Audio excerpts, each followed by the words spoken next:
They say peace lives behind the white picket fence, but peace doesn't scream at night. Step inside Horrificial, where every home hides a haunting. The Morrison family didn't believe in omens. They believed in new beginnings, white fences, trimmed lawns, and polite waves from strangers. So when the house on Hemlock Lane went up for sale, they took it without hesitation. Maplewood Grove looked like the kind of neighborhood people write postcards about.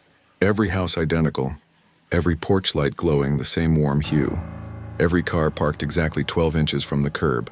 The HOA brochure promised it all, a community that listens. Daniel Morrison thought it was cheesy.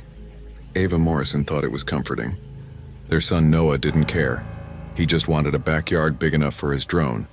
They didn't know the slogan wasn't a promise. It was a warning. On their third night in the house, a letter appeared under their front door. No footsteps, no knock. Just there, a white envelope perfectly folded, sealed with the HOA emblem, a house with an ear inside. Inside was a single page. Resident complaint, 6. Your television volume at 9:13 p.m. disturbed the silence. The walls disapprove. No name. No signature. Just that line, Daniel chuckled. We've got a joker on the board. Lucky us. But Ava stared at the paper for a long time, tracing the number, 6666, before tucking it into a drawer. That night, when she switched off the lights, she thought she heard whispering through the drywall. Soft, breathless, almost like someone repeating her heartbeat.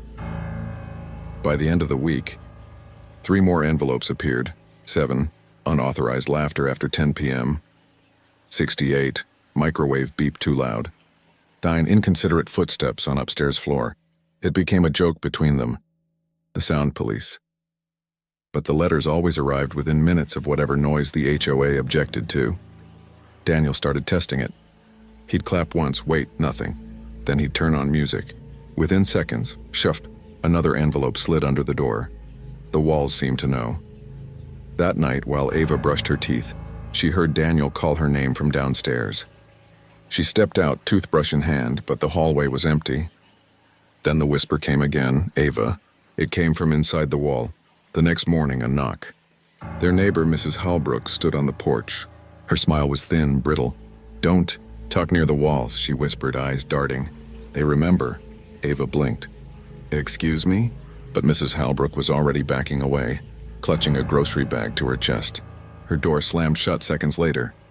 That night, Ava pressed her ear to the wall just to prove how absurd it all was. What she heard wasn't words, but it was breathing, slow, steady, matching her own. She stumbled back. The drywall seemed to pulse faintly, like it was alive beneath the paint.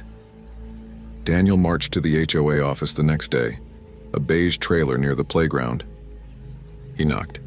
No answer. He tried the door. Locked. But when he looked through the blinds, he saw something move. Not a person, more like a shape pressed against the inside of the wall. He yelled, I just want to talk. Something behind the drywall whispered, We hear you. Daniel stumbled back to his car, shaking. When he came home, another envelope was already waiting. Complaint, 670. Confrontational behavior. The walls are disappointed. Noah came running into their room that night. Mom, Dad, the walls are talking to me.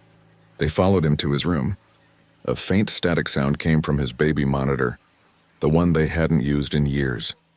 Through the static, a voice muttered, We hear your dreams, Noah. We hear everything. Daniel unplugged the monitor, yanked it from the wall. But the sound kept playing. The wallpaper began to bubble outward, forming tiny impressions. Fingers.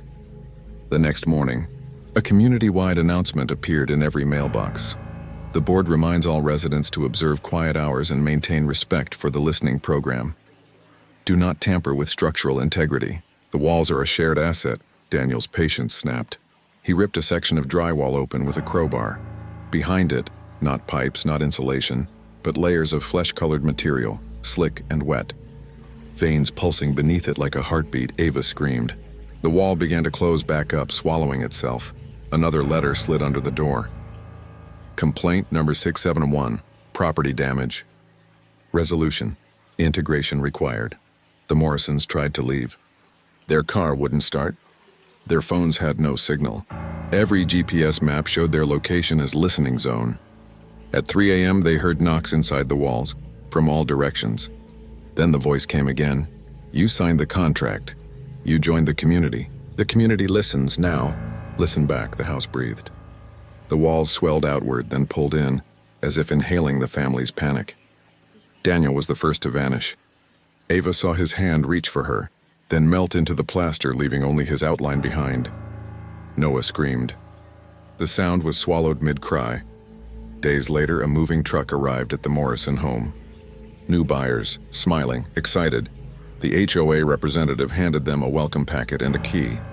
Quiet hours start at 9, she said cheerfully. Oh, and congratulations, the walls in this home are very attentive. Inside, the wallpaper looked fresh, newly painted. But if you looked closely enough, 2 faint shapes were visible in the living room. A man and woman pressed into the wall, mouths open in silent screams. A child's shadow flickered just beside them. A week later, resident complaint number 01 appeared under the new family's door. Your laughter at 7:42 p.m. disturbed the silence. The walls disapprove. The HOA emblem had changed slightly. The house still had the ear. But now 3 smaller faces stared from inside it.